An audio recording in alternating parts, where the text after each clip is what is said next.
Chris won't be here. Okay. So you get all the oranges to yourself, Steve. The cuties. That's good. Is that for reading my phone? No, those are for net. Should I go make 2 more copies? Put it up online? Can you throw that far, Steve? I mean, on this. Any other?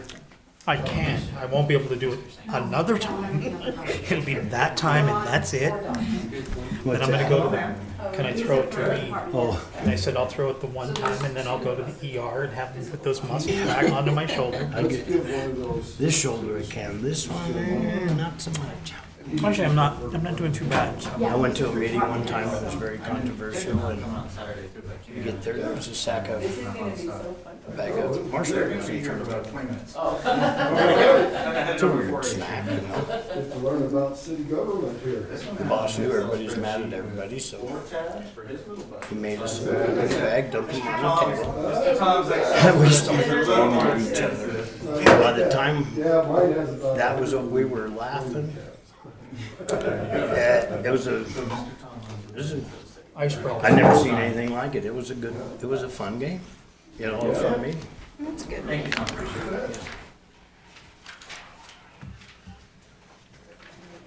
Alrighty. I know Chris isn't coming. I haven't heard from anybody else. But we can go ahead and get started, Tom. Okay. Thank you, Honorable Mayor and Council.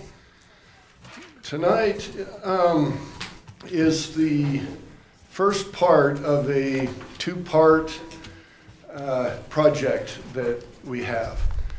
And so my goal tonight is to share with you the financial condition of our general fund of the city, as well as the budgets as they currently stand. So I have met with department heads and we have gone over their asks. And they are pared down somewhat, but not all the way. So these numbers that you'll see tonight are preliminary. But the main goal that I want to accomplish tonight is to share with you the status of the general fund. And what you're going to see that I will show here in a moment is that we currently have more expenditures than we have revenue in the general fund. And so what we will do is go through the preliminary budget, not page by page, there's about 200 pages in here, but we will briefly go over the highlights of the general fund, and my intent is that you're able to understand the workings of the general fund, what's included, and where our budget costs are. And then on Saturday, we have a software that is called Balancing Act. And what we will do is we will put these numbers into a software, and council will be able to balance the budget through this software process. You'll be able to increase or decrease the different numbers until overall the budget is balanced. And then from that, I will look for commonalities as we prepare the first reading of the budget, so that we can see the areas that we would like to scale back a little bit, and those areas that we want to add to, and those different things. So this is just a council prioritization of the general fund. And so if you look in the preliminary budget to start with, if you would turn to page 20 to start. Page 20 is our starting point tonight. So if you look at the general fund, what we have is the budgeted revenues as they stand, and I will go through and show you those calculations, show you the rationale behind that. But you will see in the far right column the fiscal year 25 budget for revenue, You will see the budget as they stand for the expenditures. And you will see that without streets and without any capital, we're about $364,000 excess expenditures over our revenue. And then if we add in $1 million for streets, or 1.5 million as a starting point for capital, that would put us about 2.8 deficit as our starting point. And so as we go through this, if we're all in agreement that these are the numbers, that'll be the starting point Saturday, would be 2.8. So the streets program doesn't count the employees, correct? Correct. Okay. Correct. Now, the reason that the streets is on here is a couple years ago, before I started with the city, we had $1 million in there for street projects. Right. And then just before I started, that was removed out of the budget. Okay, and so I feel like we need to put that into the discussion to see if we want to add that back in. You know, add $1 million. I have written out capital out of all of the budgets that we have back here, and it's just in one line item right now as 1.5 million, and I'll show you how I arrived at that. But anyway, this is where I want to start with it on the software. So what you'll see Saturday are all of the departments and a lot of things, and you'll be able to increase, decrease those as you balance the budget overall. So with that being our goal, if you would flip back, and we'll just hit some highlights, because like I said, the intent of this is to educate council as to where the numbers are and why they're there, and then you'll be able to work with those on Saturday. So if you turn to page 10 real quick, what I'd like to point out is this is the traditional balance sheet off of our audit reports, off of the modified accrual basis of accounting. This is the traditional balance sheet that existed before GASB 34. And we still have that in the audit report, but we also have a full accrual balance sheet, and I didn't show that. I just wanted to show this one. The main items on here that I'd like for you to see is the total fund balance, which is the second line from the bottom. As you can see, from fiscal year 19 through fiscal year 23, that has increased over $12 million. It's over doubled over those 5 years. And that is a result of revenues over expenditures that stays in the cash reserves that increases our fund balance. The big reason for that increase is in fiscal year 21, we had the wind farm projects, the choke cherry, and we had those where there was a lot of sales tax that was going through the system. And we were able to increase cash reserves, as you can see, over $10 million through that time, and then it slowed down. All the one-time money slowed down, and you can see in fiscal year 22 that it dropped about $3 million to where it's at today. So one of the items that I'd like some direction on from council, probably Saturday, is between the assigned and unassigned fund balance, we have about $22 million there. And right now, that's just sitting in the bank accounts. And we have an emergency reserve that we had set at $400,000. So you could take $400,000 off of that, but then the rest of that, we should come up with a cash reserves policy as to where we want to hold our reserves. The number one being the funded depreciation that we've talked about, putting some money aside for capital replacements. And that would come out of that $22 million. set aside a part of that. Part of that would be for future deferred maintenance as it comes due. We had about $1.5 million in deferred maintenance this last year. We're going to have equal that coming up in the next year. That would be a use of those reserves. One of the other areas that I thought about is as we get into the Brownsfield grant and the dilapidated buildings, we could use some of those to help further the cause against dilapidated buildings. We could set some of these aside, for those projects.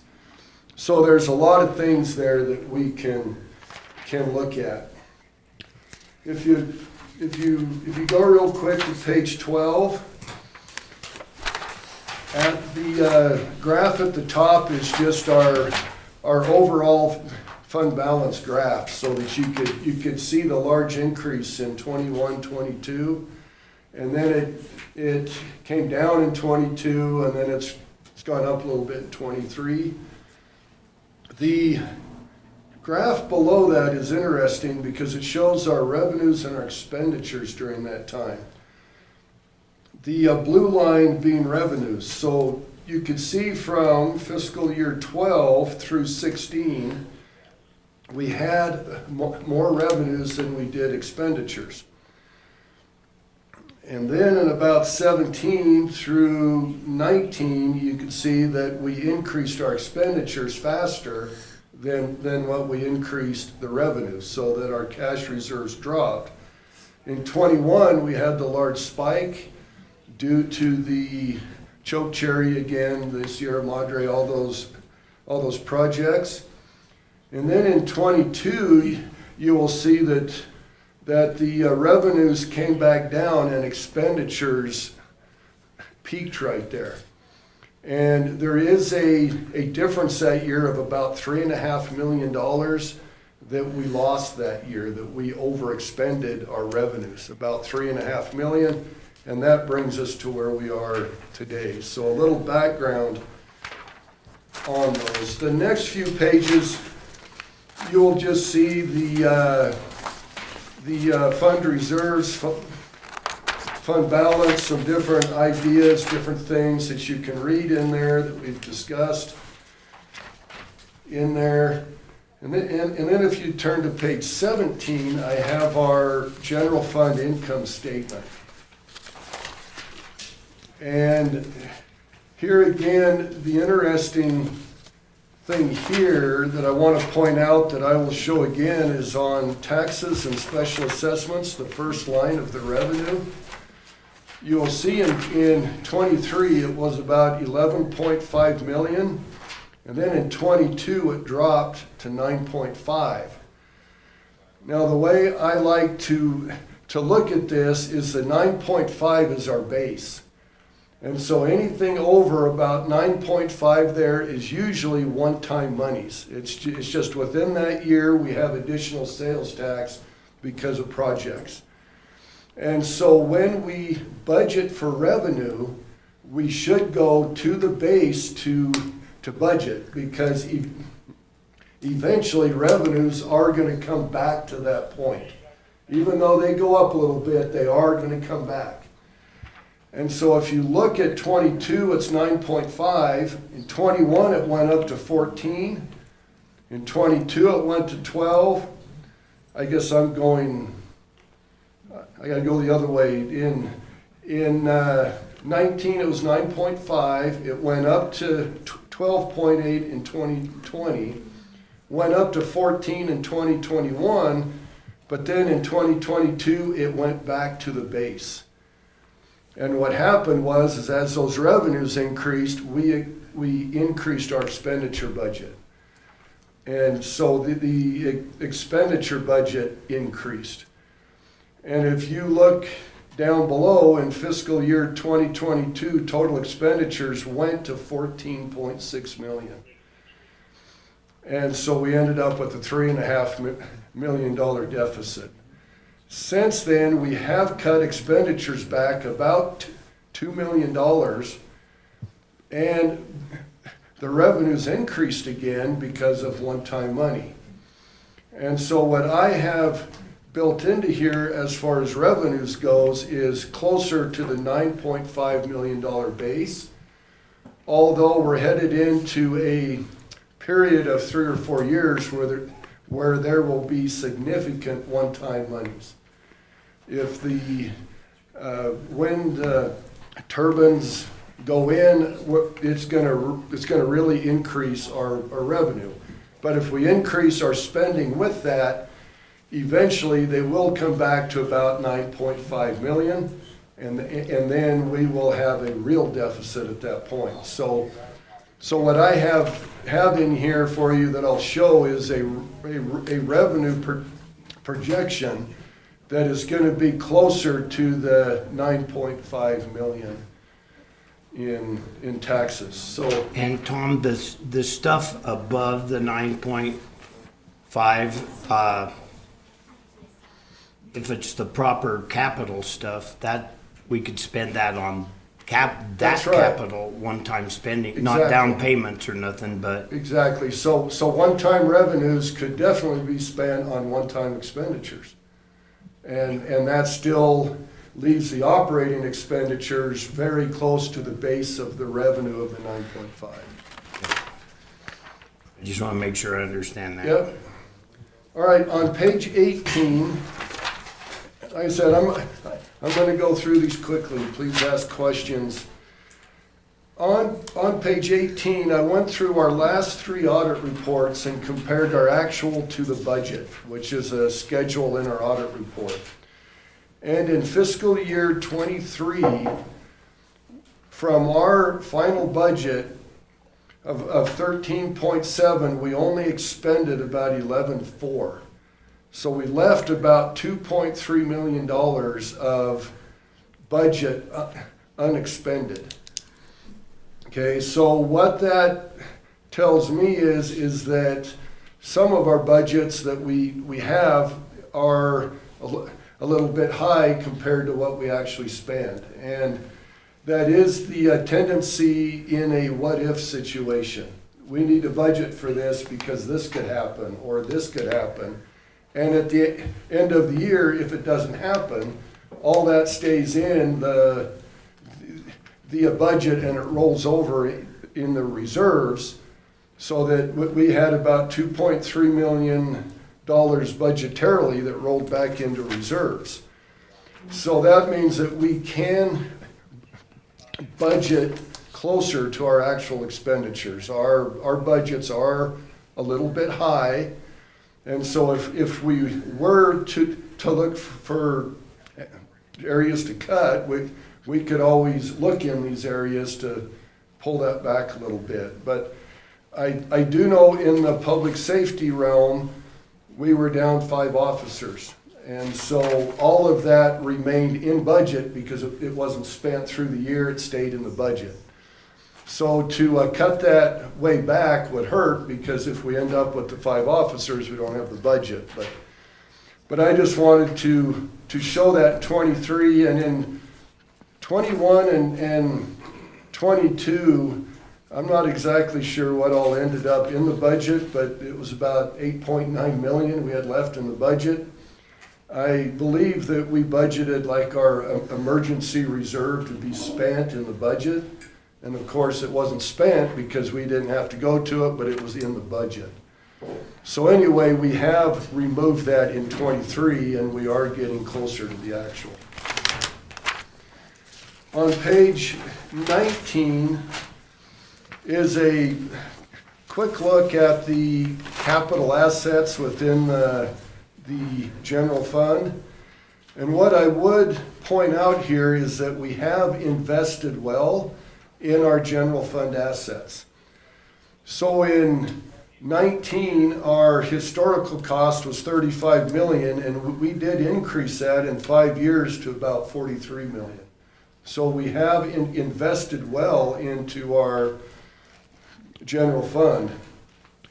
We do have anywhere between 1.1 and 1.5 million in depreciation each year. But even there, we have added value to our assets over those 5 years in the general fund. But we are in 23 about 54% depreciated out, which means on the average, our assets within the general fund are past their midlife. So they are kind of on the closer to end of life than they are beginning of life. And so we have to take that into account as we look. So anyway, a quick look there. I've already showed you page 20. You can see the $2.8 million is where we will start our exercise on Saturday. And as you could see there, that's where we have budgeted taxes. We have it about 10.4 million because we have increased our tax base.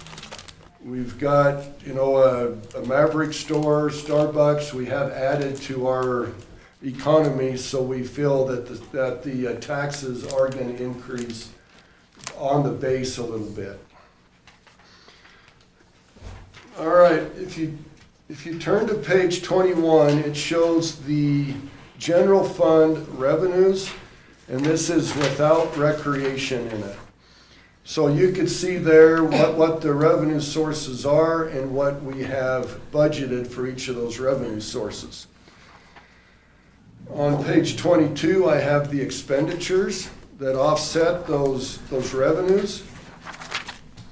And as you can see on page 22, general fund, with the exception of recreation taken out, we are at about a $1.6 million surplus.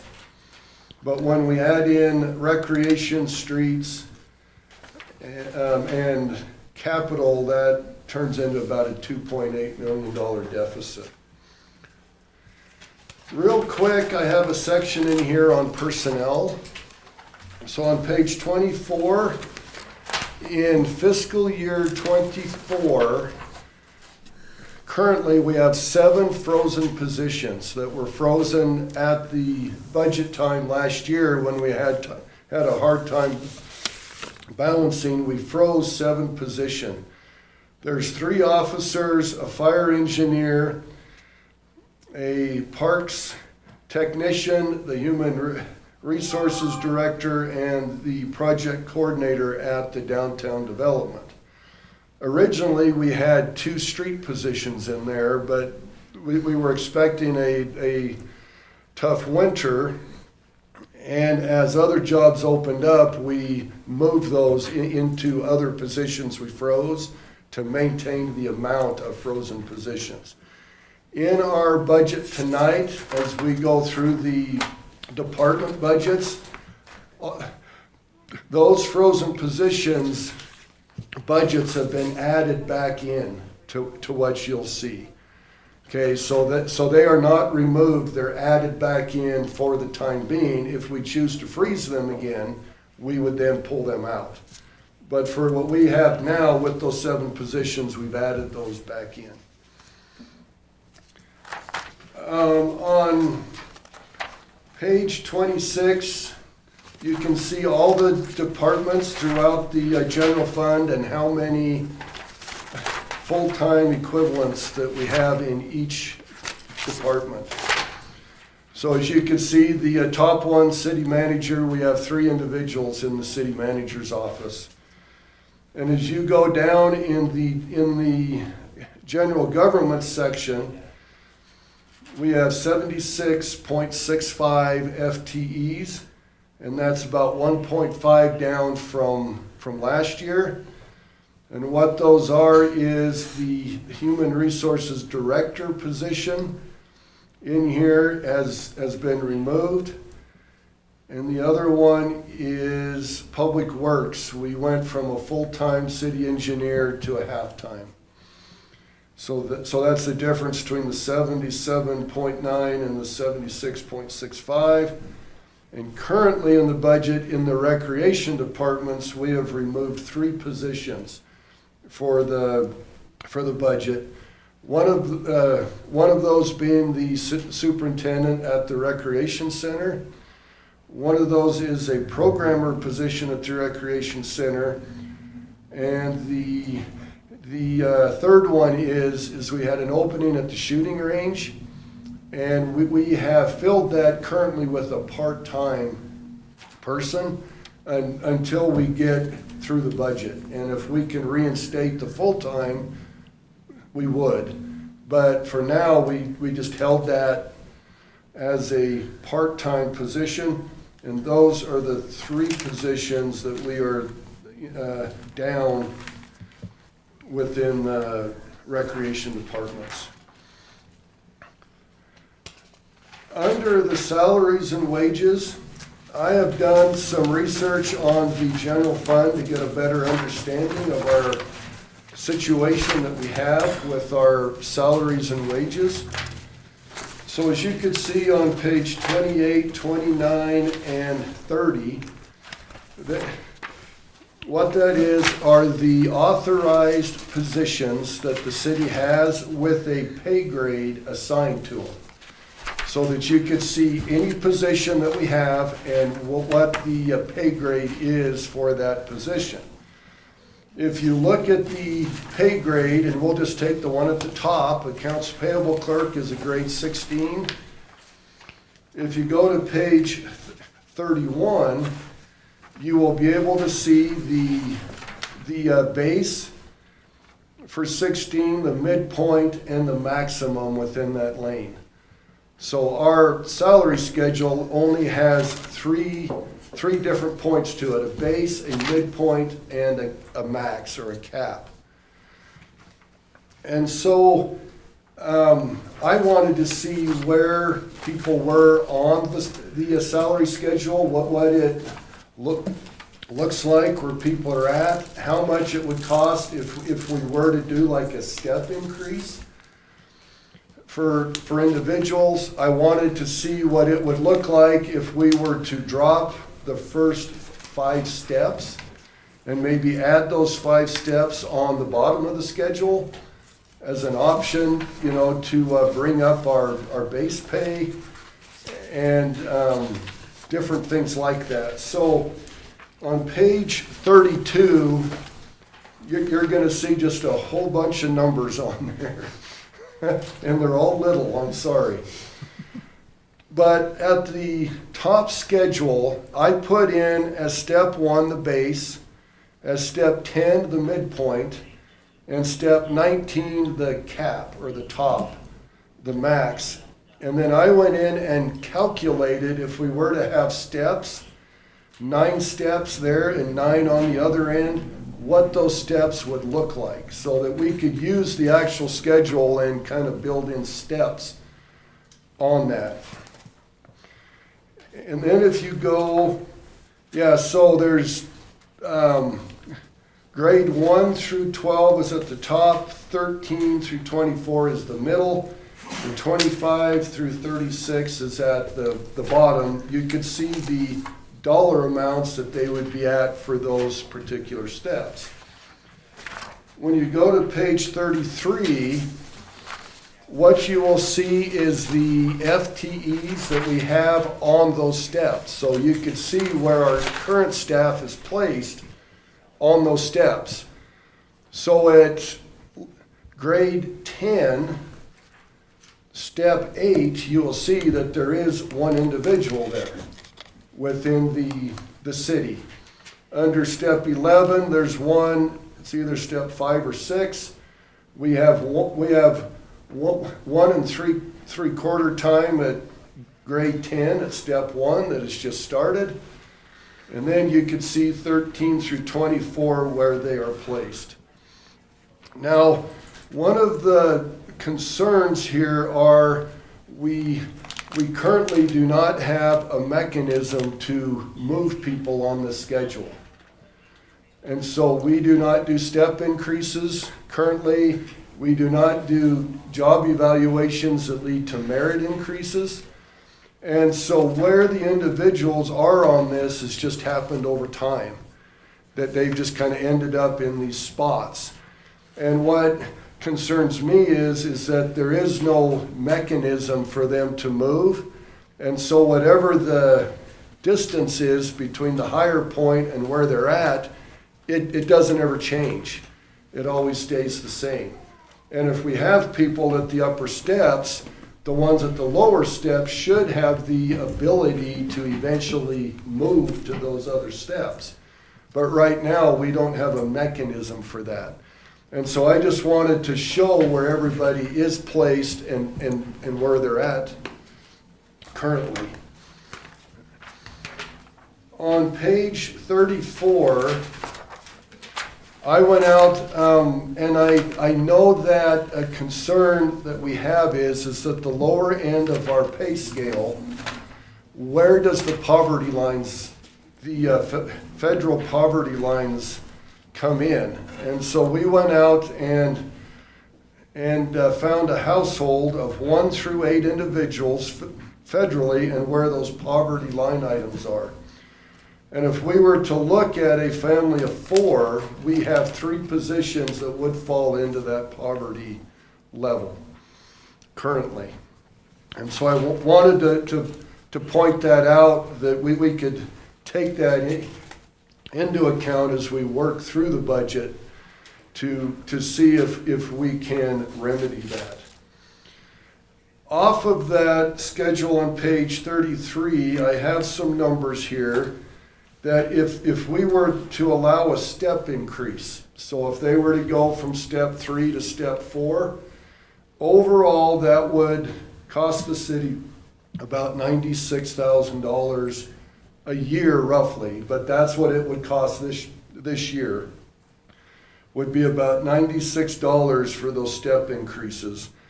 If we were to remove steps 1 through 5 and increase the base, that'd be about $195,000 to move those individuals from steps 1 through 5 down to step 6, which would be our new step 1. And so I just want you to have that information, and that would affect 45 different individuals. All right, so on the salaries, that's just the start. That's just some information to share. Under the employee benefits section on page 35, the main thing that I would like to discuss a little bit is our health insurance that we offer. On page 36 are all of the benefits that we offer as a city. And then on about page 37, we start into the health insurance discussion.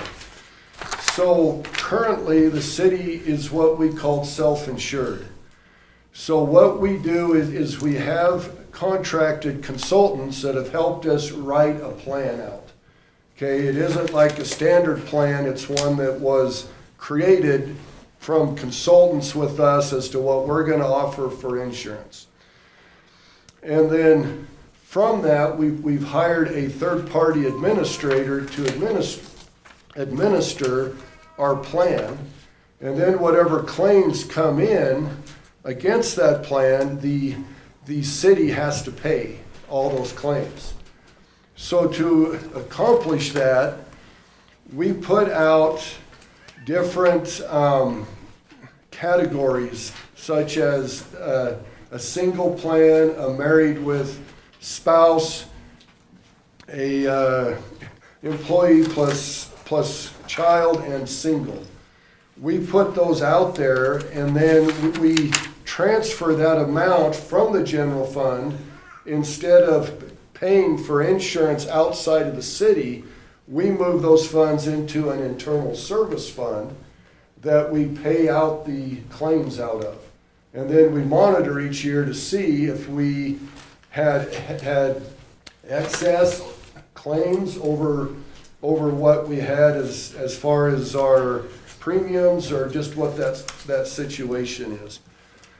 And what you'll find over the last 4 years, not including this year, is that our plan came out a little bit ahead. On page 40, you could see the change in net position there on the schedule at the top.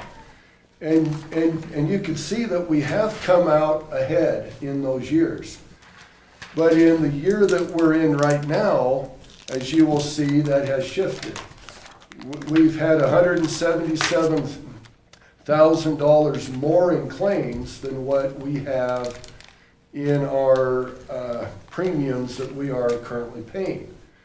And when you're self-insured, you're gonna have to ride those ups and downs over time and have sufficient cash reserves to handle that. And so what I have done is I went out and got a quote from a trust that does Blue Cross Blue Shield, and I got a quote from them as to what it would cost if we were to buy insurance from them versus the purely self-insured thing that we do. And I have those on, let me find the page. On page 42, you can see that we have 106 different plans. You can see what those premiums are for this year. And then, if you flip back to page 44, you can see where it says WEBT premiums, what those premiums that we were quoted there would be. And if you take our insurance premiums that we had from 23 versus the premiums that we would pay to WEBT, we would have a savings of about $334,000 if we were to get away from our self-funded and go into that trust with them. With that, we would be able to have multiple plans, where right now we only offer one plan. We would be able to offer 3 different plans, and one of those plans would be eligible for a health savings account that we currently can't have right now because our plan is too rich. So if we were to go with those plans, we could set up a health savings account, and through a defined benefits program, we could actually put money into those HSAs for those employees as part of their premiums, because the premiums would drop on those higher deductible plans. So we could actually put money into an HSA and save $334,000 in health insurance if we were to accept that. Now we have formed an insurance committee of staff, and they have heard the overall explanation is what we're doing, and we have another meeting with them, I believe, Wednesday. I can send that out. We had Councilperson Seeloff was at that insurance committee meeting. It appears that through staff, they would like to stay with what we have right now, but we are working on that to see what their recommendation is that we could bring to council on that. But if we stay with the current plan, we're going to have to increase those premiums a little bit because we have lost $177,000 this year. So how did the actual coverages compare, Tom? So it is in here. Let me direct you. The reason I ask is, the county is self-insured. I don't know if they still are, but I know we were looking at getting out of that because it kind of ebbs and tide, goes up and down. But the way the insurance stuff has changed, a lot of self-insurance programs have kind of gone away because of, I think, medical costs, to be honest with you. Yeah. But I just was curious, is there a real difference in the coverage the owner of those policies get? Yeah, if you look at page 43, at the bottom chart there, what you will see here is under the deductibles, that's the amount that you have to pay out of pocket. Our current system has a deductible for a single of $1,000 if it's in network. If it's out of network, it is $2,000. And then with the WEBT plans, there are 3 of them.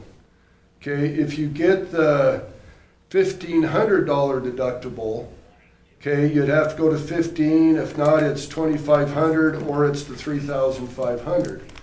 The $3,500 plan is the HSA eligible plan. And then if you look below that, you will see the maximum out of pocket.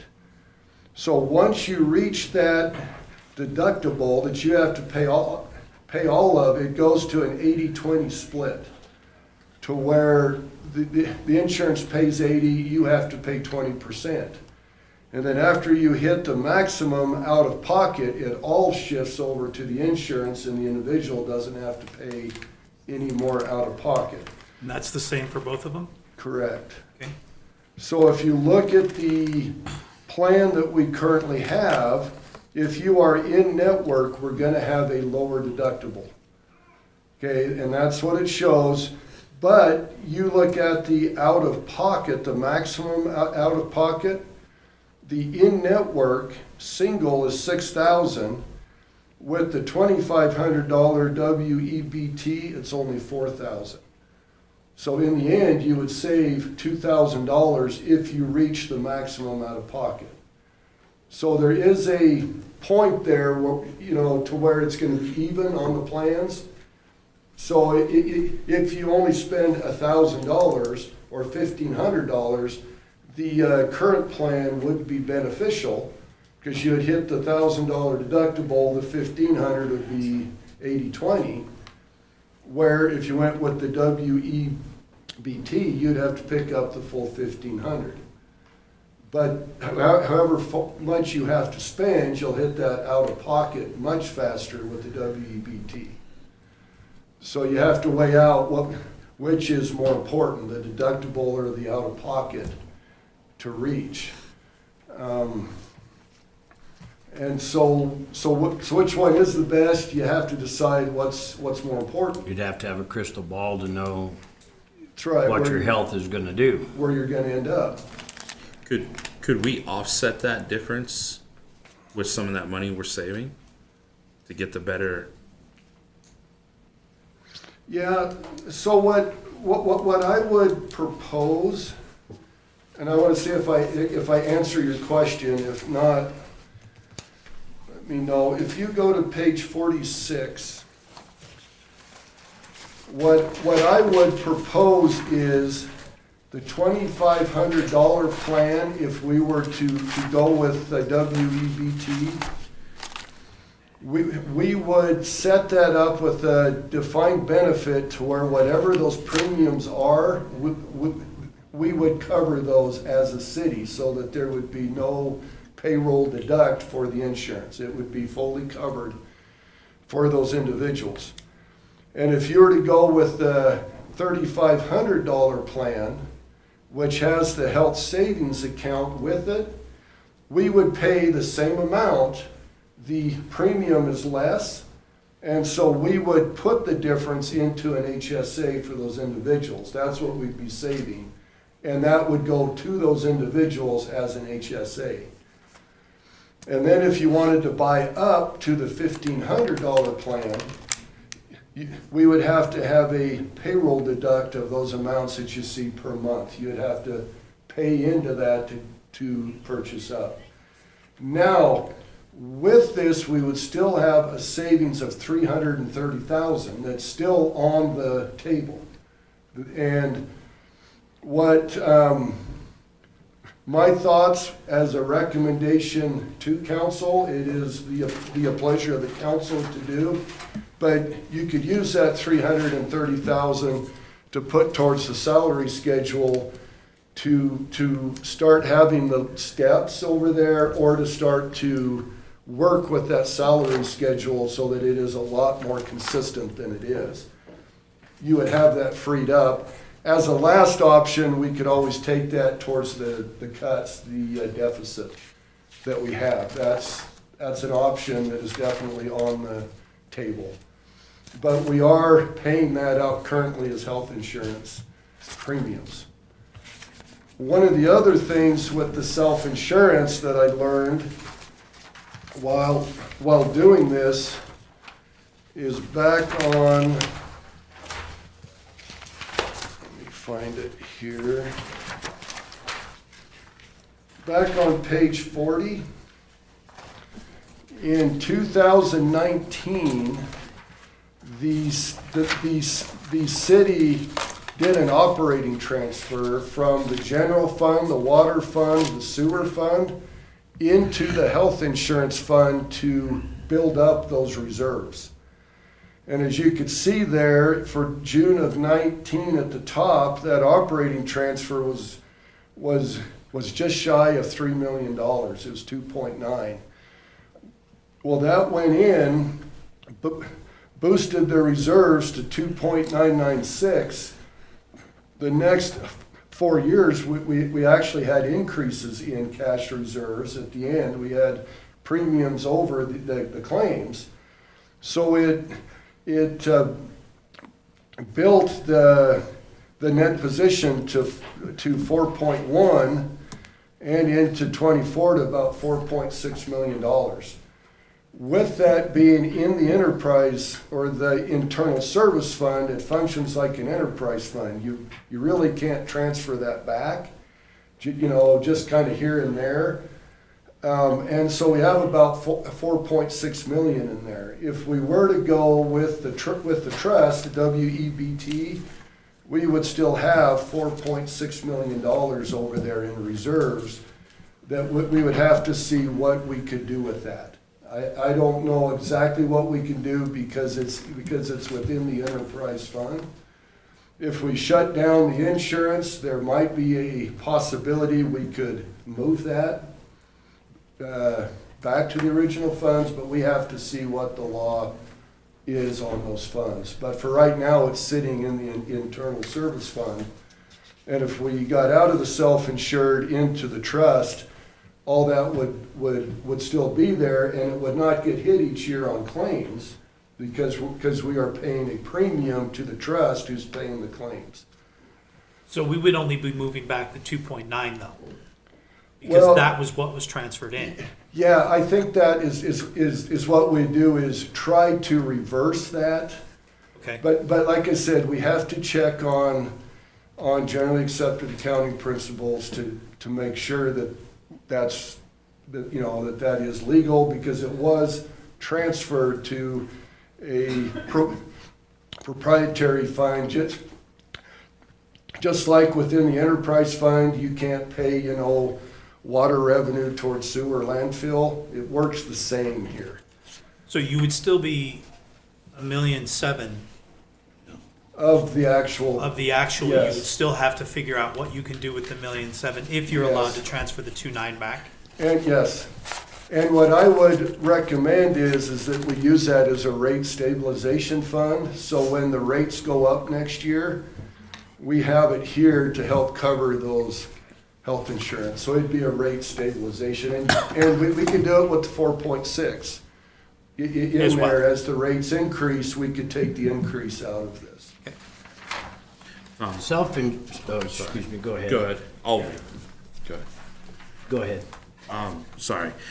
We're at the tunnel. The yield sign is right here. The out of pocket, if I'm reading this correctly, on the Nova, that's what we currently have, correct? And the Web T out of pocket, there's a $3,000 difference on the single. Am I reading this correctly? Let me look here. You're on page 43? Yes, sorry.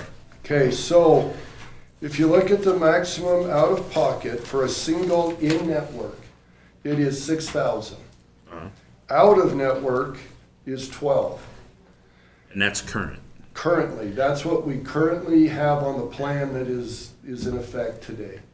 And if we went to the new one, their out of pocket's much less. Correct. It would be on the 1,500 plan, it'd only be 3,000.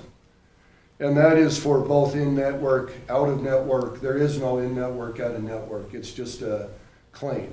Right. Where right now, we want them to go to certain healthcare places because we get benefits or we get discounts from certain areas. So that's where they want, so we have the network and then we have the out-of-network. And if you choose to go to an out-of-network, that's the cost. Okay, and so the hit is just that deductible, that 500. That's the increase. That so it'd be about 1.7 million. If every employee had to increase, if they had to hit that 2,500, or if I did this correctly, well, let's say the 500. If every employee hit their max and we covered the $500 difference with that 1.7, it would last over 20. It would almost be It'd be 30 over 20 years worth. 20 years, yeah. Yeah, Yeah. close to 30. That it could be that you could just slowly put that in to offset the difference. So there's not that initial hit, or maybe we go 5 years and we just use that money to counter it. Does that make sense? Correct. So are those funds allowed to be swept as well? Can you sweep out of the internal funds? No. They have to sit? To my knowledge, I would say no. When I was an auditor back in the day, and I know that's been Before fire, right after the wheel? a different millennium. It was before 2000. I would have said no. But if we shut down the plan altogether, there might be like a one-time because it's shut down, we don't have that purpose anymore. Maybe we'd be able to sweep that, but I will find that out. Well, I mean, if you're sweeping, it would be longer because you'd have interest drawing back into that account the whole time. Correct. So it would actually extend further out than the 20 years Correct. if you could sweep. Yep. Or if they let you take and send it all back, you can say, we're assigning this money in this particular area, just like you do when you assign your reserve fund. We're assigning this money for this purpose, and that amount is enough to perpetuate that for until I die. Correct. It would, yeah, and it would go out at least 30 years Okay.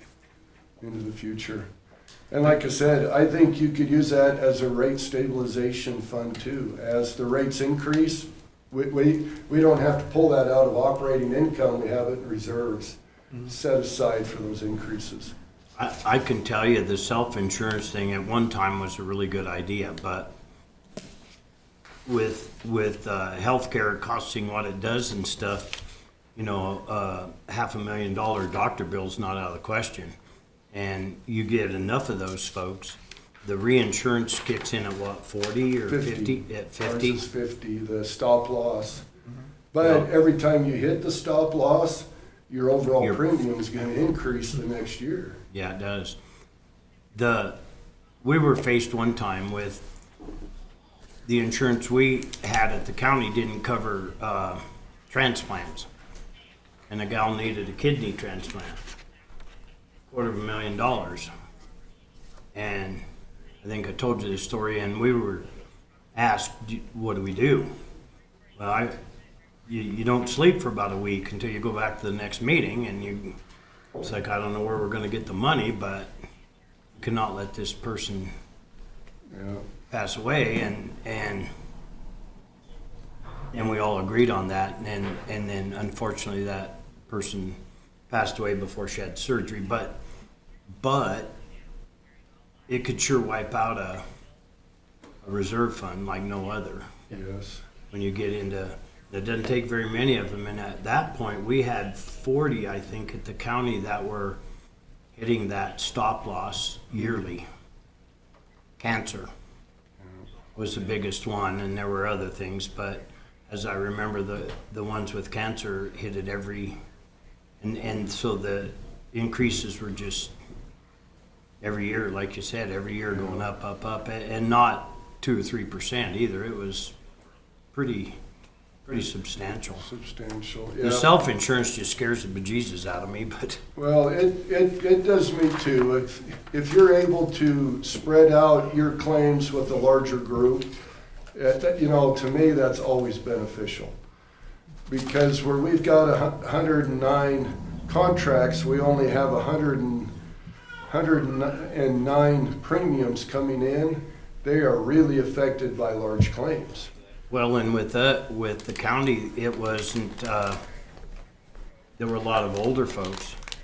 And so it wasn't necessarily the number of people in the group, it was the overall health of the group.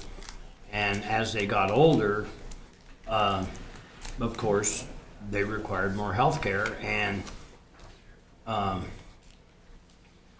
it was pretty bad. Let's Yeah. just put it that way. No, and the ones that I've been associated in the past that are self-insured have all gone to fully funded.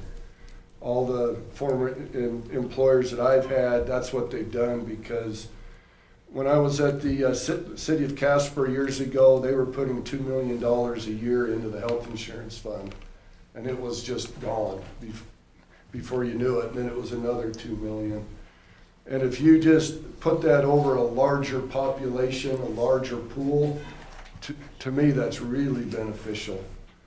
Because your overall rates increased based on the pool itself, not on the high up and downs that you have individually. So I will continue those discussions with the insurance committee. And when they have a recommendation, if there is one, to change to WEBT, we'll bring that to council. If council wants to make the change, you could always override the insurance committee, or what I have. Council can do what they, please in that situation, but I will go back and work with the insurance committee to get a vote as to what they, would like to do, and I will bring that to council and let you know what comes out of that committee. And then it's up to council with that recommendation. All right, on page 47 and page 48, we start into the general fund revenue discussion as to what funds the general fund as far as revenue. And what I have in the next few pages, and I'll let you read through it at your own convenience, but we have essentially 5 different categories of revenue. The main one that affects the city of Rawlins that funds like 90% of our general fund is taxes and assessments. The main one being the sales tax that we get from the state.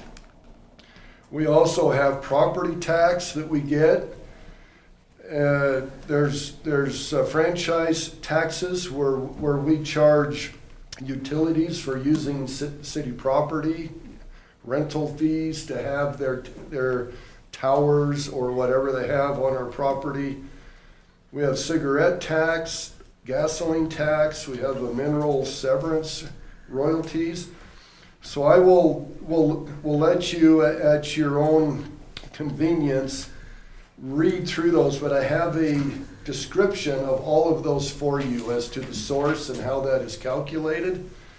The main one that I want to share with you that affects our budget the most is our sales tax.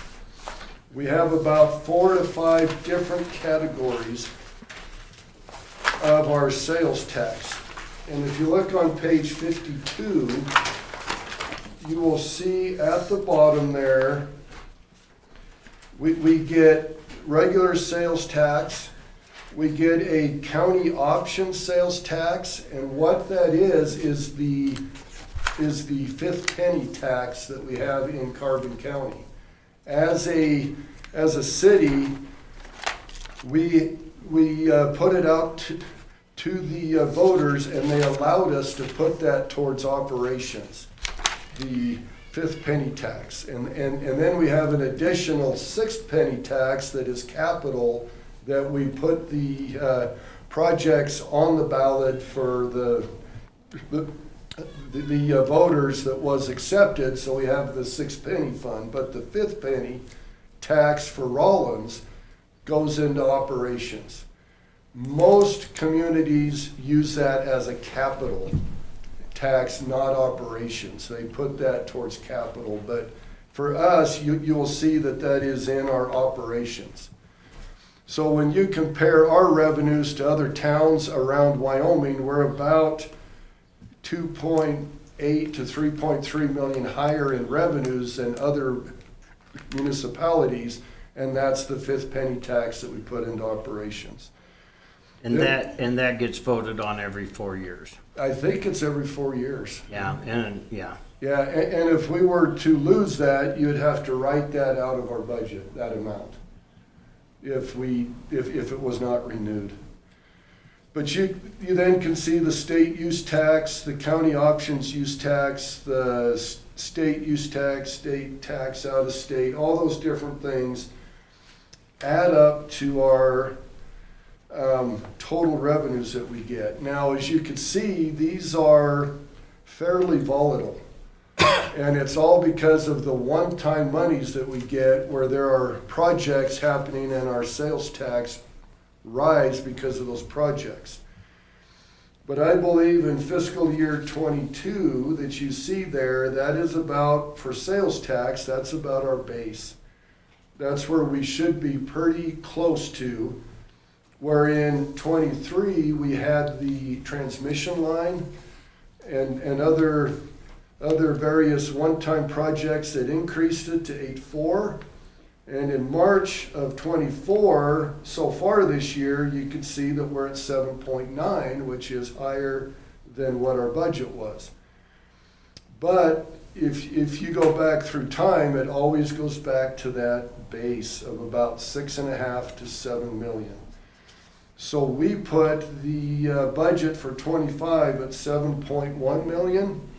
Which might be a little high off the base, but we feel that's pretty close.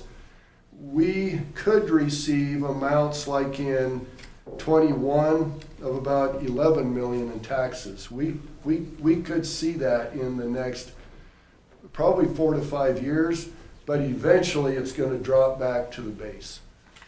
So, doesn't inflation affect the sales tax amount? If you pay $3 for a loaf of bread, the tax on this is X. And in our case, that's 18 cents. If you're paying $4 for that loaf of bread, your tax is now 24 cents. Yes. So if inflation has already increased the price of all of the items, should we not see an increase in overall sales tax Yes, we should. through inflation? And I think that we have that added in there. Because you can see our budget for 25 is about 600,000 or 10% higher than our base in 22. Okay. So we have taken into account inflation, and we've also taken into account some additional sales tax base that is permanent. So we think that number is going to be pretty close to the base now.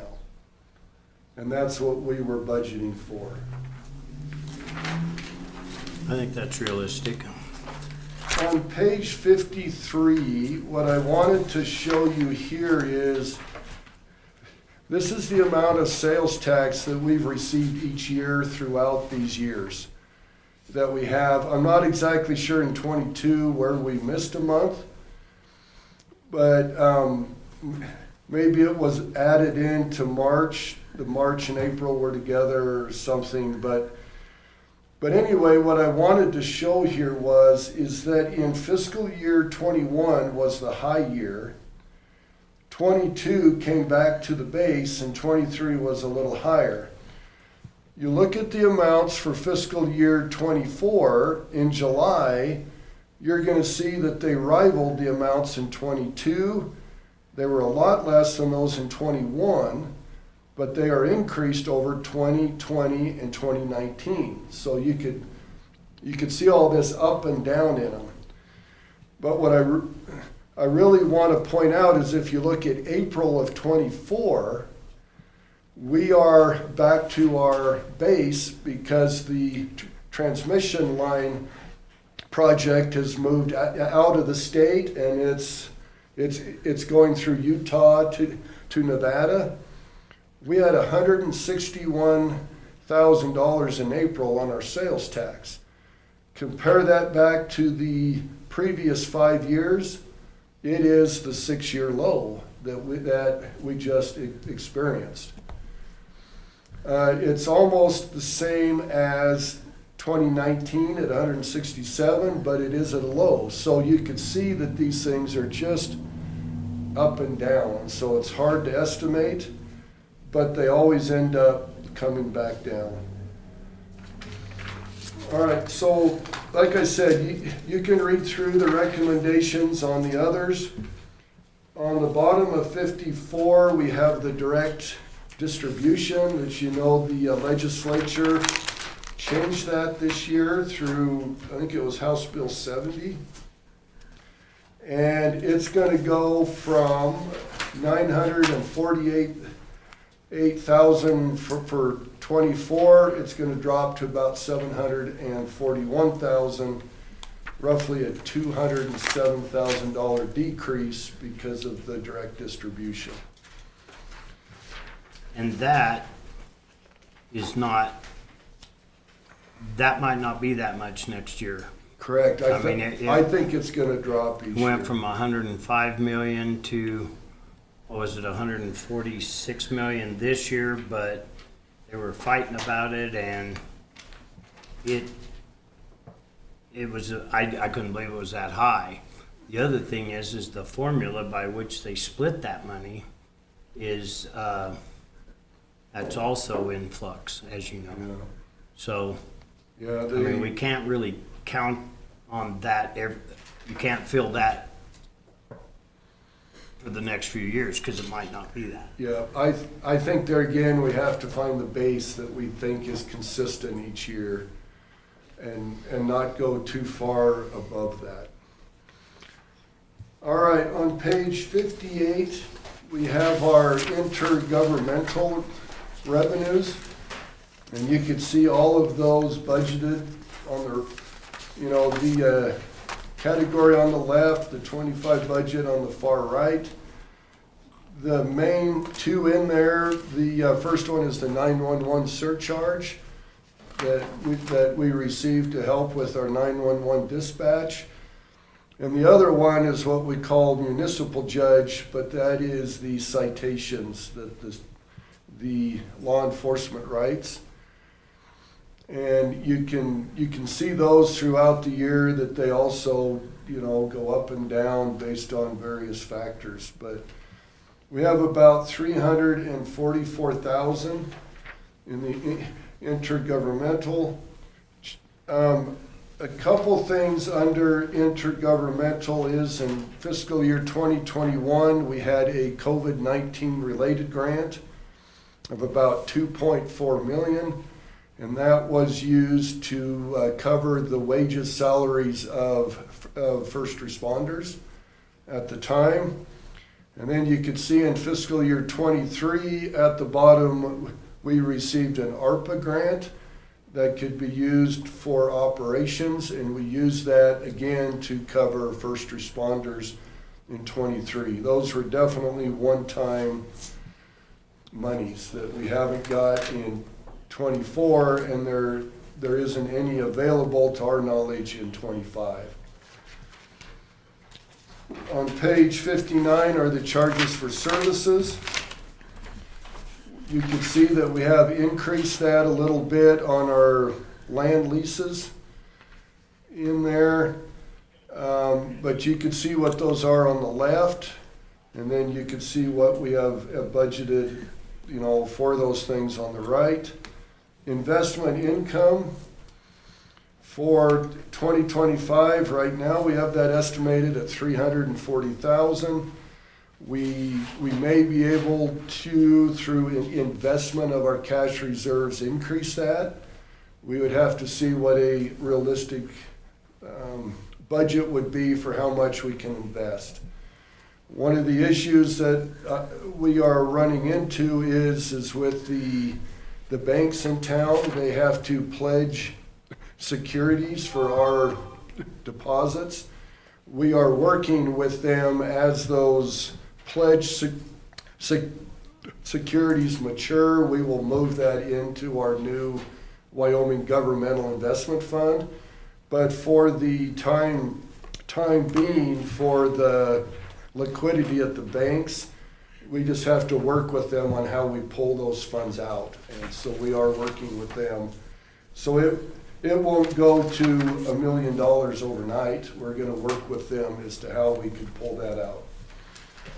So the chart, the budget here, that's with all the increases that we talked about on Tuesday? Yes. Yep, those are included. Those in are there. included? Yep. Thank you.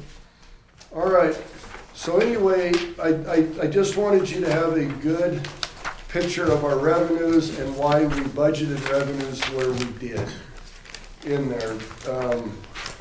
Because at the end of the year, you could come back and say, we received $2 million more than your budget, why did we have to cut things, you know? And I'm gonna say, because eventually it's coming back to the base. All right, the next section, we don't have to go over every last department in here, but what I have listed on page 62 are the general fund expenditures. These are the departments within the general fund that we call cost centers. They are the areas that we budget for those activities. Some of them have a revenue source or that they are assisted with revenue, but overall these are cost centers. And so for each of those listed here on page 62, if you start on about page 64 and you go through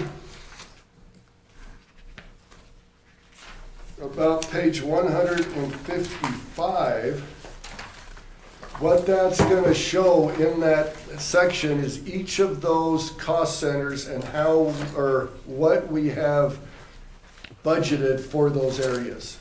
Okay, so that you could go through, like on the city council.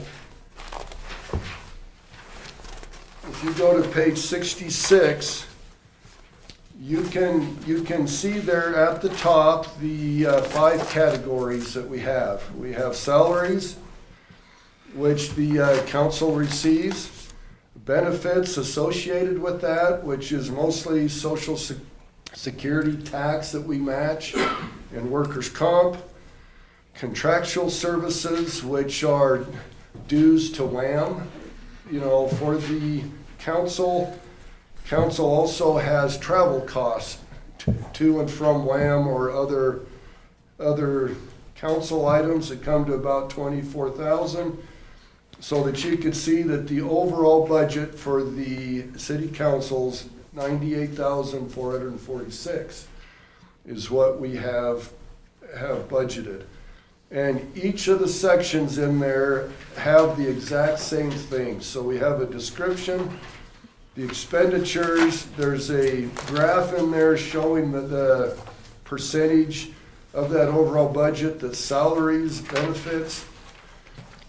And then there's sections in there that break out the contractual services and the supplies that you have in all those different cost centers.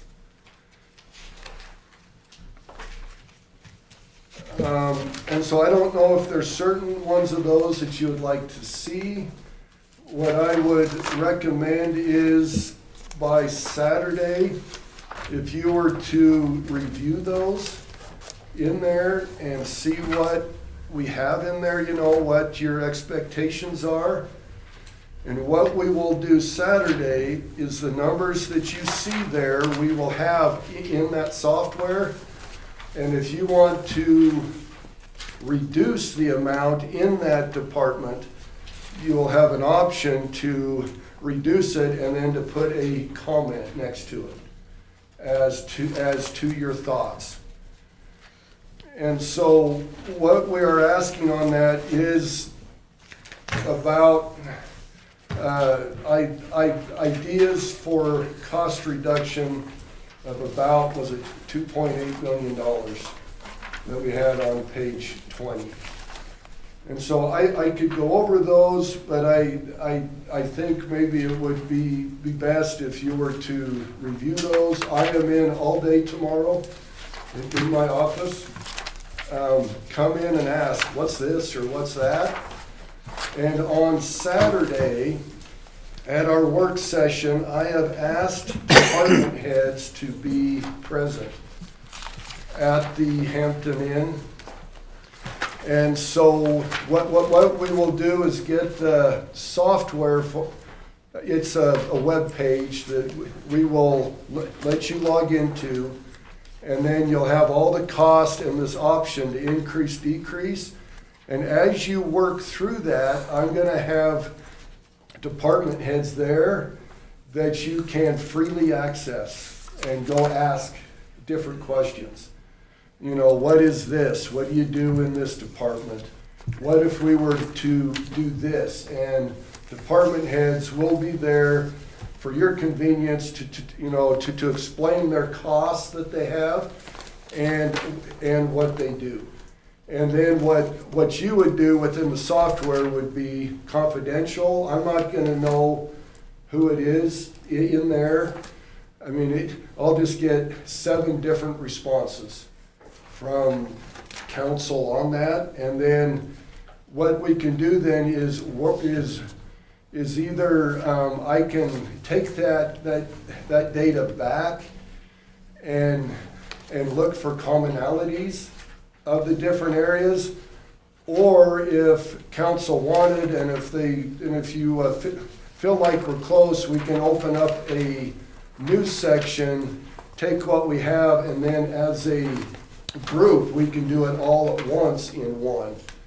If, so it could be individual or as a group, that's up, to what we want to do Saturday, but. Now, I think I'm correct, but it is our obligation, we have to balance a budget, correct? Correct. Okay.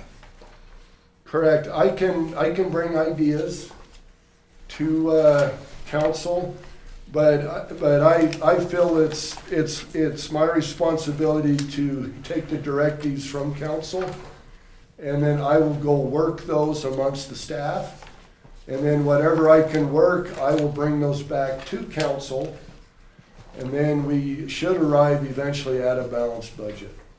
I appreciate you having the department heads there. One year in the county, we didn't.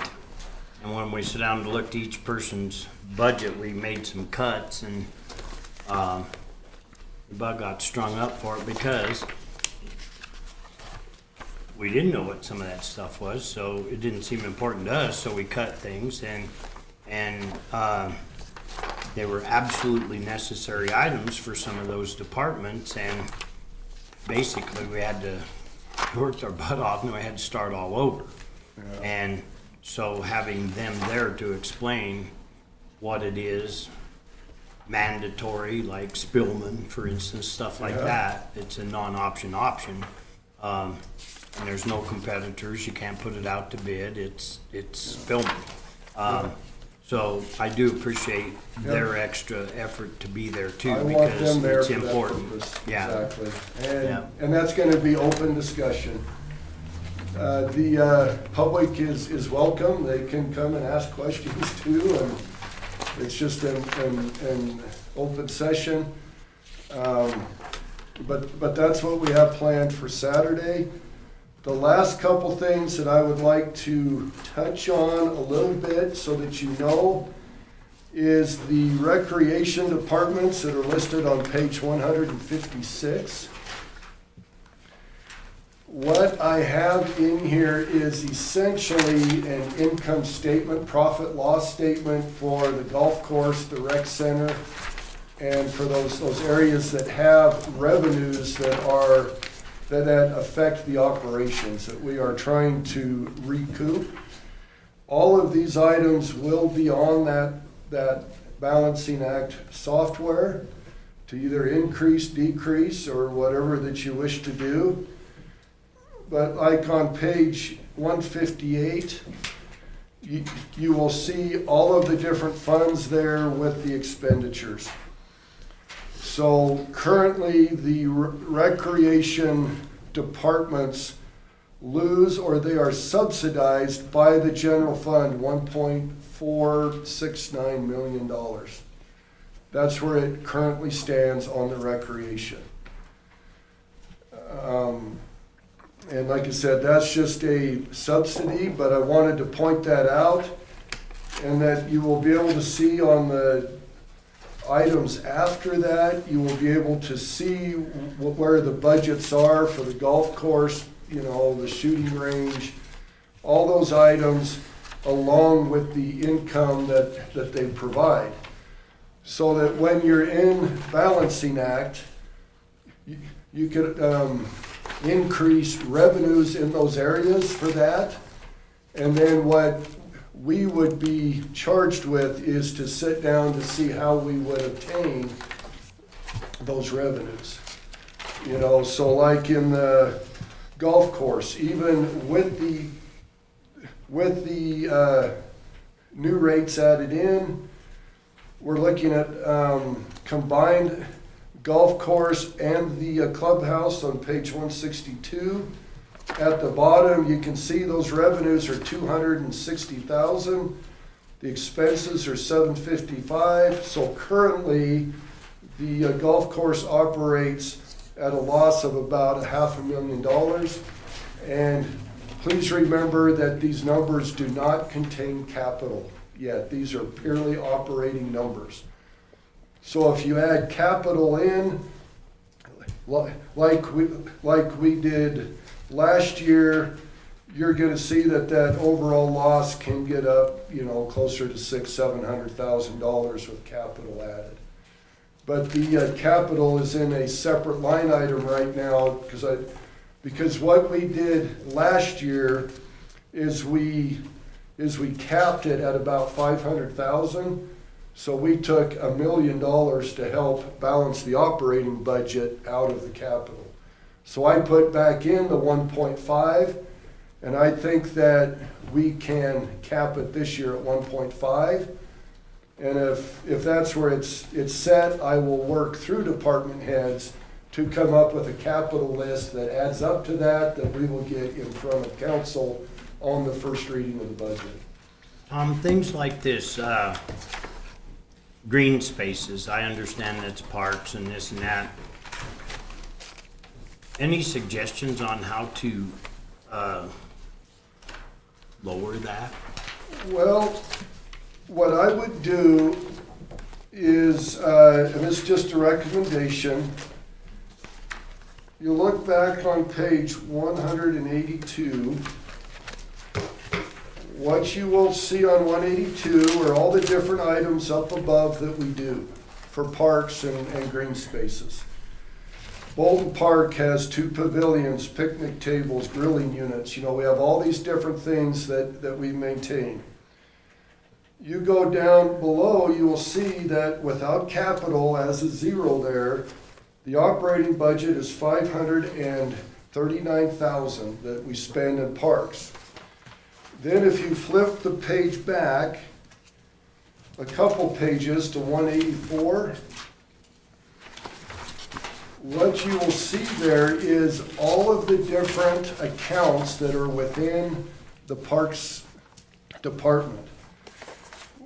And the budget for 25 starts with like travel and training. So we have $6,000 budgeted for staff so that they could learn about fertilization of parks and for whatever training that they may have. The electrical, the buildings and grounds maintenance, so that you could see what those costs are. And then you have the supplies down below. So we have like supplies, fertilizer, chemicals is 10,000. Look back over the last 4 or 5 years, you could see one year we didn't spend any in 21 on fertilizer. One year it was 44. We have that budget at 10. And that would be a good thing to talk with either Nikki Howell or with Nate Williams, that you could go through and say, do you really need 10,000 there? And then if he's like, yeah, we do, but if you go back and say, you know what, we're not gonna do as much, you could go back and say, lower that to 5 in the software. And then I would go back and say, okay, we need to look for different fertilizer that would cost less to do more, or whatever it is we would do to go back. So right now, that would be my advice. The one thing that you're gonna find in here that I will just let you know as an observation is, when I look at buildings and maintenance costs, I look at other towns and cities, and we spend twice what other towns do. I mean, we spend twice.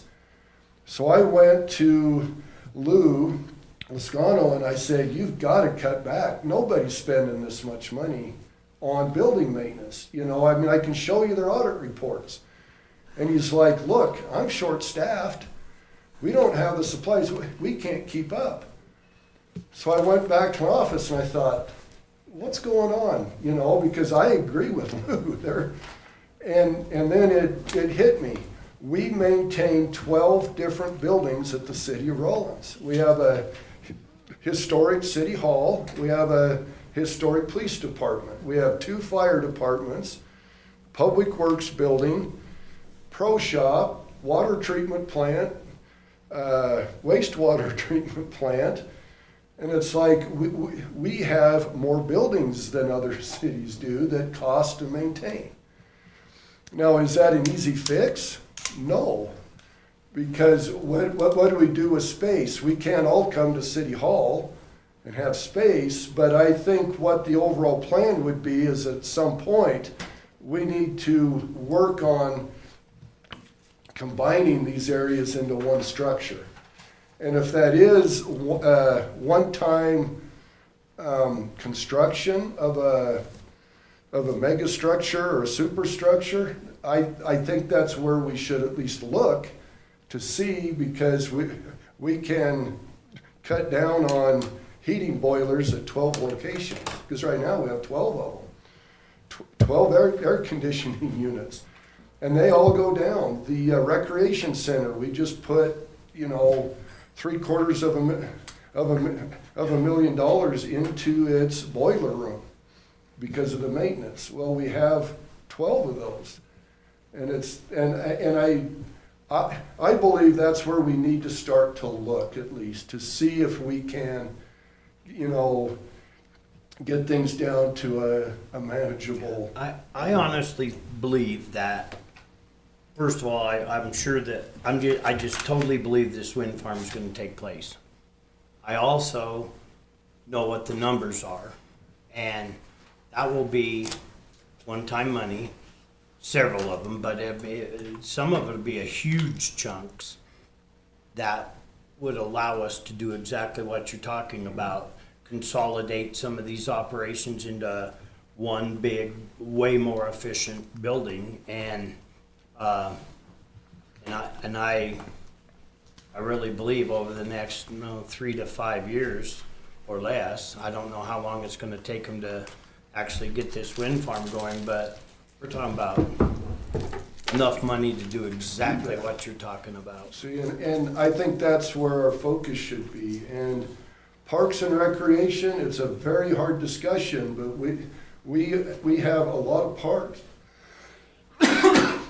throughout town, and our crews do a tremendous job on those parks, but there's a lot of parks, there's a lot of green spaces. 7 parks. 7 parks, and they're expensive to maintain. Yeah. They are. And that's just the hard fact, and I'm not saying do away with the parks, but I just think, sometimes we've just bitten off more than we can chew financially with what we're trying to do.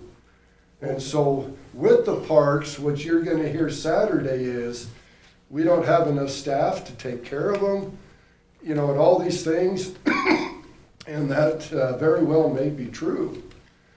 But our cost compared to other towns is probably twice what other towns spend on parks. Well, and I know how we got here. Like a lot of towns do, you can get a grant to build damn near anything, but you cannot get any kind of assistance for O&M. Yep, And so, I mean, look at Hannah's Rec Center, the community center in Saratoga struggles. Every community center I know of is struggling, and because they went out and got it built. But it's like buying your grandkid a pony for Christmas. Got to feed that bugger, Yeah. and that is, I think, the root of the problem. You know, you get that stuff, but you don't get a foundation or whatever to help with the O&M. Correct, and on our recreational opportunities, we have a beautiful rec center, we have a beautiful golf course, we have a shooting range that is probably the best in the state. I mean, I would argue that. I think it is. But but in the end, when you look at it, and your 1.8 to a $2 million subsidy from the general fund, that's hard. That's just I mean, it's hard, and I love these things. I do, but it's just sometimes we've bitten off more than we can chew. You don't want to close the shooting range because they have guns. That's true. I know it, and it's a tough decision. It's a hard conversation, and It's very difficult. and the facts go out the window and the emotions come in. Yeah. You know, we've all experienced that, and yeah. Yeah, and so I think those are the things Saturday that would be really good discussions with department heads. See how they feel, talk to them, and then take what they say, make your own conclusion to it. Go into the software and put down what you feel. It will be anonymous. I'm not going to be able to see what Councilman Gardner says and compare it to somebody. I mean, I'm not. It's just going to be in there. And then one of the options that we could do is take the 7 individual responses and then do the exercise as a group and have that discussion amongst everybody, open discussion about everything, and have the department heads there. And as an overall group, we can balance the budget and at least have those ideas that I could take back, balance the budget, and bring a balanced budget to you on May 15th for the first reading. Question. On page 188, you have public transportation for Lander and Riverton, separate entity, WRTA. What is that? Is Myra here? Oh, This is her page. Yes. I don't know. I don't know what it is. Okay. oh, yes. So I had done this for a different meeting and just hadn't updated. They have, it's like the Wind River Transportation Authority or something. So this is a comparison of, in different communities, who provides certain services. So I took things that we provide and some things that we don't provide, like the pool we don't provide, but other towns do help fund those. And then for public transportation, for Lander and Riverton, they've created like a countywide authority to provide public transportation. So the county kind of takes care of their public. Well, I don't think it's actually run by the county. I think it's its own board. Well, one thing that Bags has, for instance, is a solid waste district. And it goes on your property taxes, and I'd hate to pay their property taxes because they have a museum district, landfill district, a medical district. There's about 4 or 5 things, but those entities don't struggle down there. And this is clear off that has nothing to do with us, but it kind of does. Do you know that we have the only county-owned hospital in the state of Wyoming that is not, Doesn't have a hospital. doesn't have a hospital district supporting it? And that's why it struggles.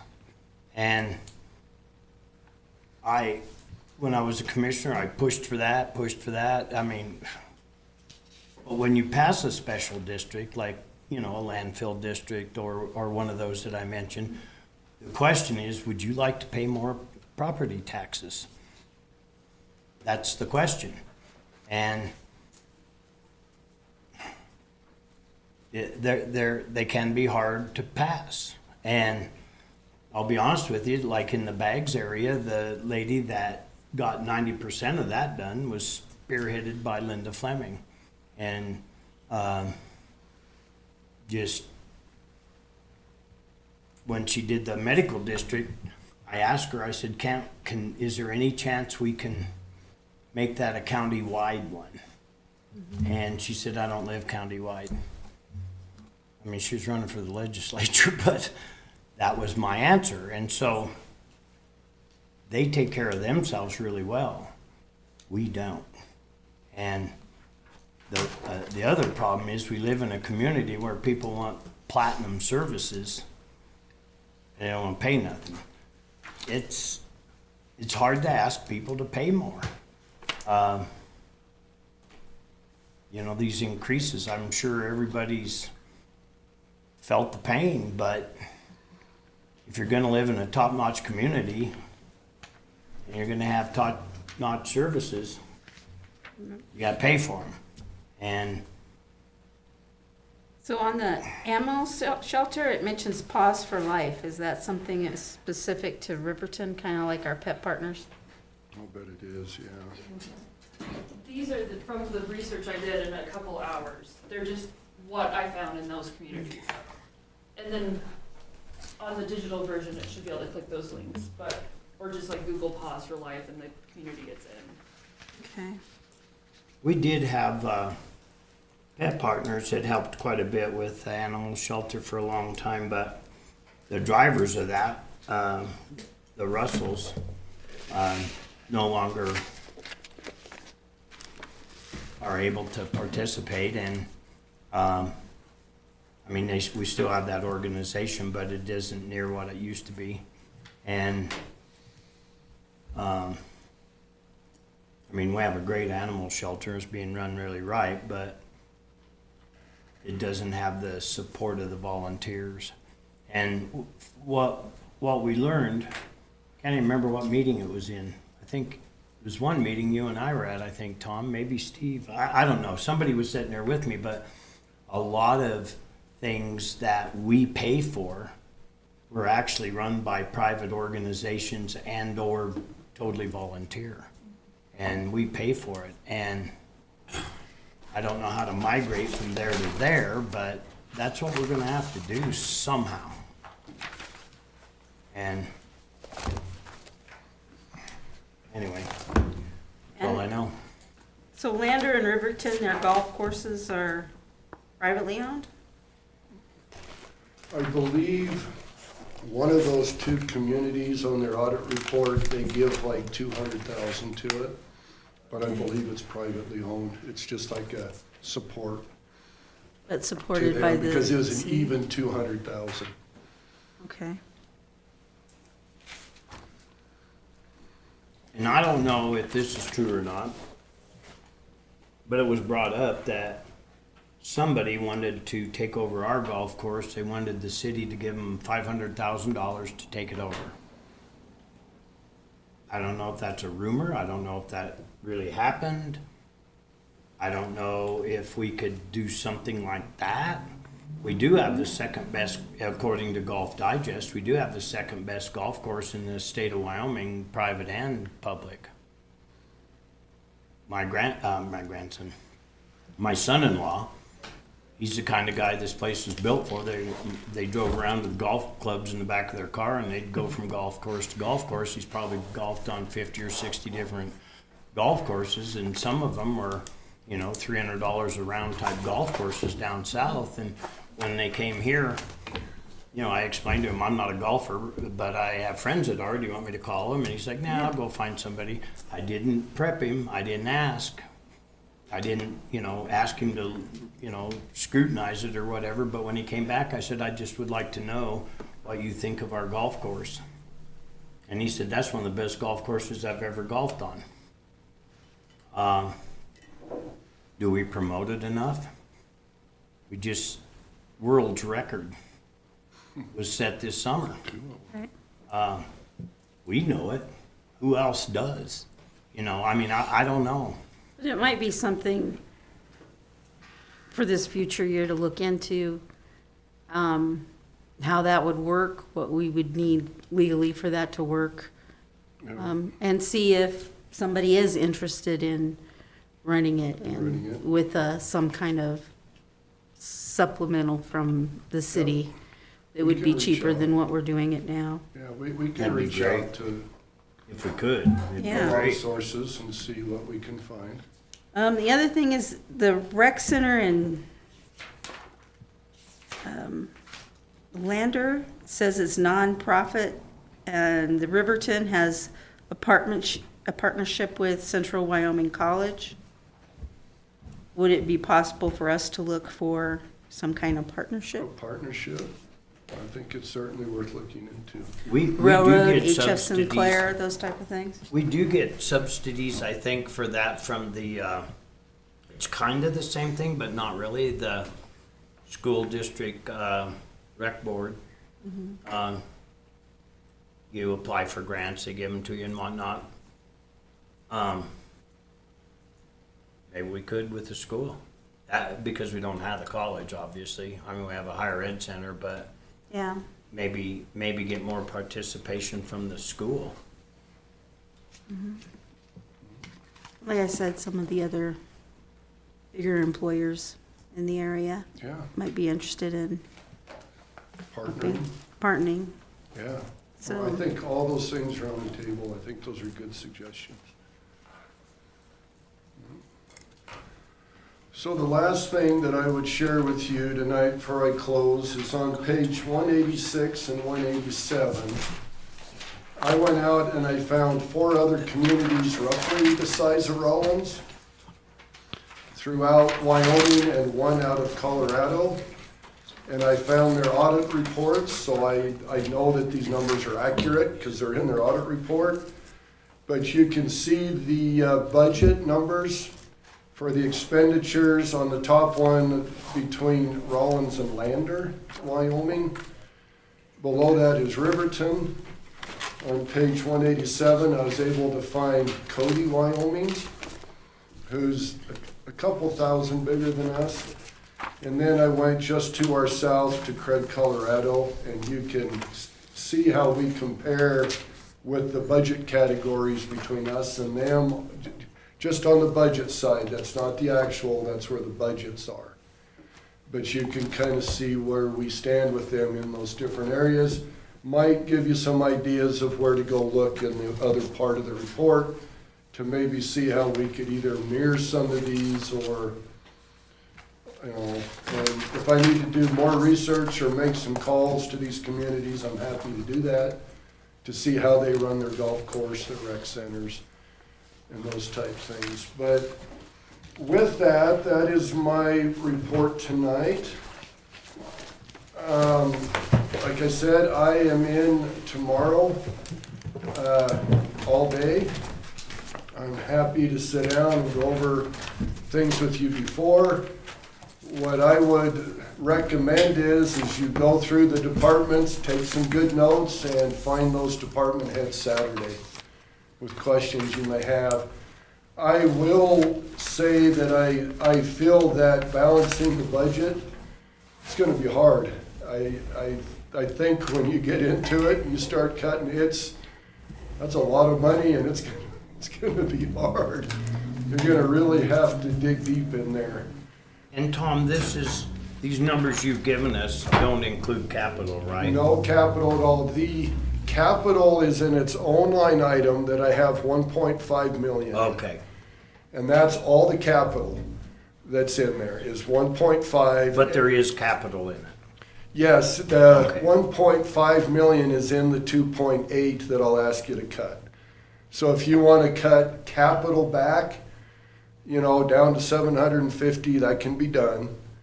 But I just know the last 2 years, we've really gone back on capital. And streets are a real issue, because you could get 15 years from a street. We've gone 3 years basically without any repairs to streets, like none, just filling the potholes. You know, 10 more years of that, you got 82 miles of roads. Gravel streets. We will. They're just gonna be potholed to where they're gravel. And so I put in $1 million there on streets. If you look at the comparisons with the other towns, they're up about $4 to $5 million in streets, those communities. That's about where they're at. Lander was like 4.5 million just in their streets. And I'm just asking for one in here, is what. How many, do you know how many miles of streets say Lander has? Because we have like 90, I think. Yeah, ours is upwards of 80, 90 miles. Lander or us?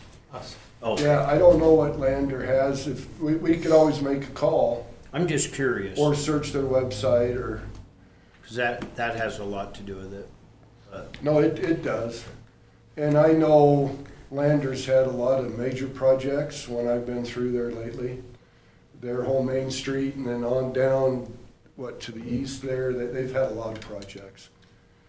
But I think that's what towns do, because over 10, 15 years, we have 89 miles of streets to look at. And $1 million isn't gonna go far, but it will help. The highway department does this every year at COG usually, and they show a demonstration of, you know, to replace a street is this much per mile, to extend its life 10 years is this much. It's kind of like painting a house. If you don't paint it, pretty soon you got to recite it. Well, the same thing with a street, and I think we're pushing it, and it scares me. I think we're really pushing it. You get out in our town and I think the streets are hurting. I'll just be honest. I think they're hurting. There's some streets you're driving down now. Is some of the reason we don't do some of the streets is because we do have plans to redo the water line, redo the sewer Yes. line, and we don't want to do it twice. Some of those are six penny that we know where we don't have the infrastructure covered in 6 penny, but we don't want to pave the street till we fix the, Yeah. so there is some of that is six penny, but I think we could spend anywhere from 1 to 5 million a year on streets for the next 10 years. Well, part of that is that we don't seal coat our streets. And where we live, water intrusion is what destroys them, because the freeze thaw blows them apart. I was reading an article last night you'd find interesting. And it's on plastic waste and how they've managed to integrate plastic, which is oil before it's plastic, into streets. And it solves about a 5-year, it adds about 5 years to a regular street. But if you don't seal coat them, you're just asking for trouble. As soon as they crack, and everything cracks. I mean, it's concrete. Yeah. As soon as that water gets in there, and especially with us in the springtime, it's really bad that it freeze thaw just starts blowing things up. And It's our type of soil too, like, Yeah, I don't know if you've all noticed, but like I about broke my neck going into the workforce service to talk to the lady from Veteran Services, and the sidewalks, they heave and stuff, and one of them out back of the warehouse that I had, it would go up actually a foot. And not every year, but sometimes there's only 2 inches, but once that cracking takes place, The water gets in, then it freezes, it lifts. it just tears them apart. Yeah. Yeah. I know on our streets too, one of the major issues we're gonna have is our asphalt plant. Mhm. It's about 10 years past end of life. Yeah, it was wore out. It was wore out It was 20 end years of life ago. 20 years ago. I Yeah. think it was- I think that's putting it kindly, Yes. because It when we is. fire that plant up, it's quite a sight to behold. Well, and it's not, we don't do it enough with the Yeah. right kind of equipment. Well, they're not trained that way. And that's nothing against them. It's, you know, if you do framing on a house and you do framing on a house every day, you get really good at framing a house. Yeah, But if you do framing on a house once a year, yeah. it starts, or you've never been asked to repair a road. Our first wear coursing project was the road that runs in front of McDonald's. So from where it comes off of Daly, or it's not Daly, it's one right across from City Market, whatever that road is right there. From there all the way around to the stop sign on the other end of that was the very first wear coursed road. And you can still drive down it and it's still in really, really good shape.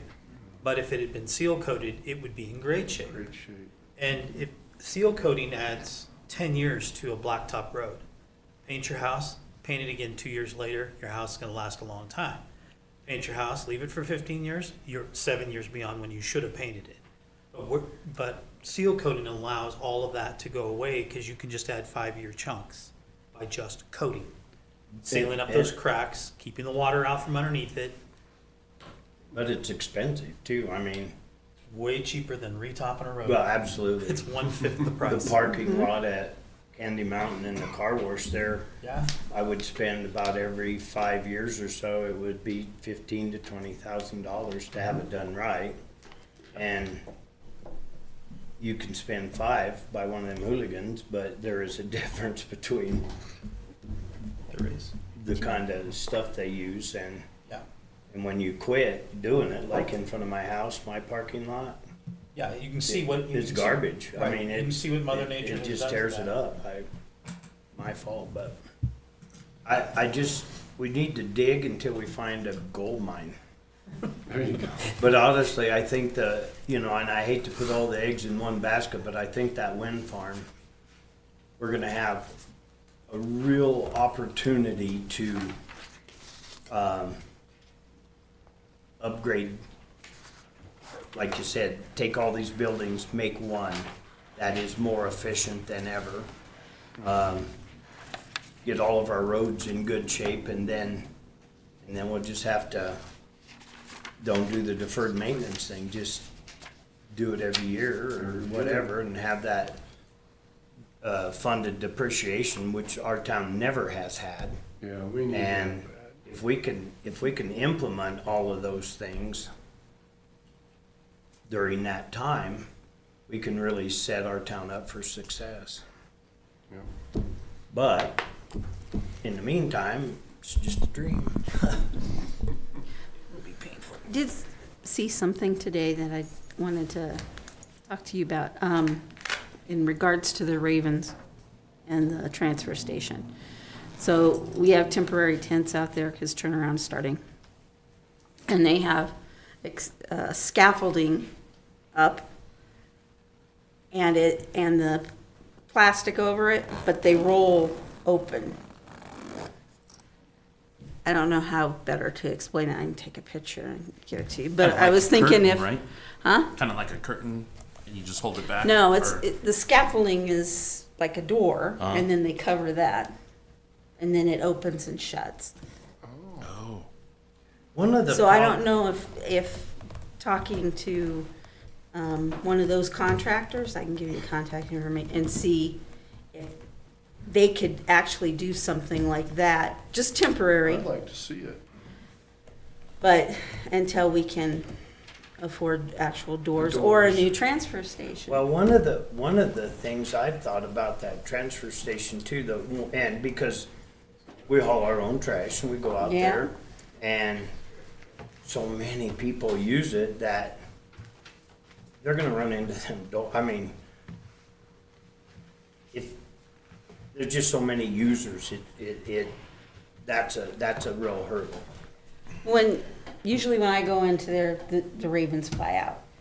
But if you kept it closed during the nighttime, it would just be something to help. And then we could see how it does work to It might help, but scare away during the the, ravens. I had 6 doors at Candy Mountain.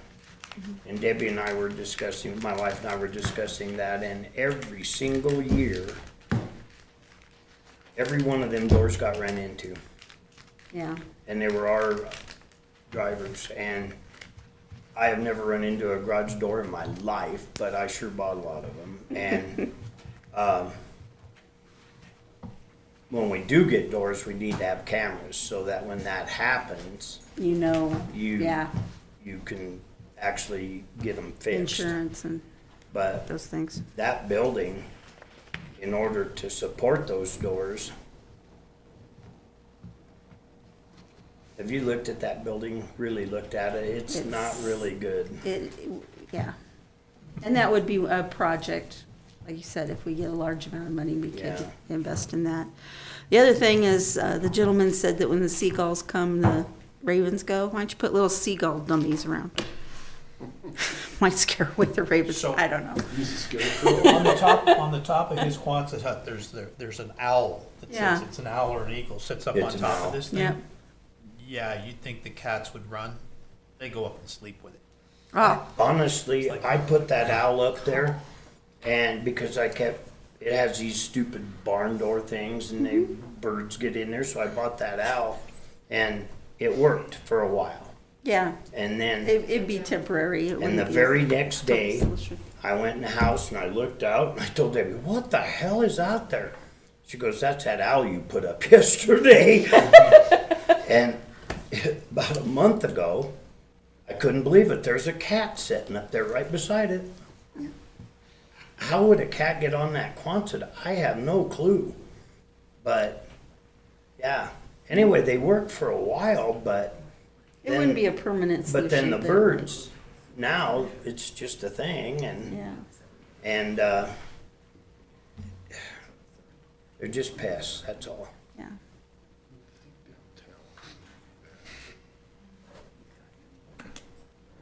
All right, anything else?